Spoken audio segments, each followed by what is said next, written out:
30조 5천억 원 규모의 추경안을 심사하기 위한 예결위 전체회의가 첫날부터 파행을 겪었습니다. 국민의힘 의원들이 상임위 운영을 문제 삼으며 퇴장했고 복귀 후에도 여야 간 추경 해석의 시각차는 좀처럼 좁혀지지 않았습니다. 김민석 국무총리 후보자에 대한 인사청문회는 시작 전부터 장외로 불이 옮겨 붙었습니다. 국민의힘이 국민청문회 형식의 여론전에 나섰고 나경원 의원과 김 후보자 간 자료 제출을 둘러싼 날선 공방도 벌어졌습니다. 이재명 대통령이 오는 3일 첫 공식 기자회견에 나섭니다. 역대 대통령들이 보통 취임 100일 전후의 회견을 연 것과 비교하면 이례적으로 빠른 일정으로 대통령실은 소통 의지를 강조했습니다. 정성호 법무부 장관 후보자는 수사와 기소 분리를 골자로 하는 검찰개혁은 필요하다고 보면서도 국민 피해 없어야 한다며 속도 조절을 시사했습니다.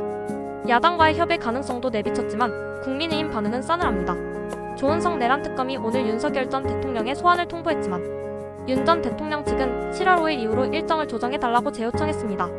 특검은 요청을 거부하며 오늘 출석하지 않으면 불응으로 간주하겠다고 밝혔습니다. 윤석열 전 대통령을 겨냥한 내란 특검 수사에 이어 김건희 여사와 최상병 사건을 다룰 두 개의 특검도 내일부터 본격 수사에 돌입합니다. 김 여사 특검팀은 사건 검토에 착수하고 제 특검팀은 첫날부터 임성근 전 사단장 소환에 나섭니다. 내란 특검은 윤 전 대통령 측이 재소환에도 불응할 경우 체포영장 등 강제 수사에 착수할 수 있다는 방침을 재확인했습니다. 법이 허용하는 마지막 단계 조치도 경고한 상황입니다. 트럼프 대통령이 일본에 무역 관련 서한을 보내겠다고 예고하며 국가별 관세율 결정을 앞두고 있음을 시사했습니다. 상호 관세 유예 시한은 오는 8일로 백악관도 이에 대한 입장을 조율 중입니다.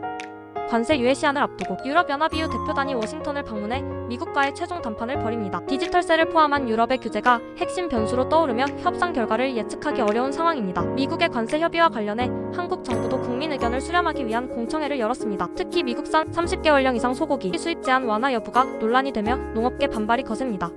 뉴욕 증시는 미국과 캐나다의 무역협상 재개 소식에 힘입어 사상 최고치를 경신했습니다. 그러나 전문가들은 관세 여파로 미국 내 물가 상승과 GDP 최대 1.3% 감소 가능성까지 경고하고 있습니다. 이재명 정부의 초대 산업부 장관 후보자인 김정관 두산에너빌리티 사장은 산업과 에너지는 불가분이라며 수출 선봉장 역할을 자처했습니다. 기재부 출신 기업인이라는 점에서 파격 인사로 주목받고 있습니다. 시중금리 하락세가 이어지며 주택담보대출 금리도 두 달 연속 3%대를 유지 중입니다. 다만 강화된 대출 규제와 2차 추경의 여파가 향후 금리 변동에 영향을 줄 것이란 전망이 나옵니다. 서울 신림동 한 빌라에서 흉기 난동이 벌어져 2명이 다쳤고 가해자는 스스로 목숨을 끊었습니다. 경찰은 용의자와 피해자들이 같은 건물에 살았지만 서로 일면식도 없던 사이였다고 밝혔습니다.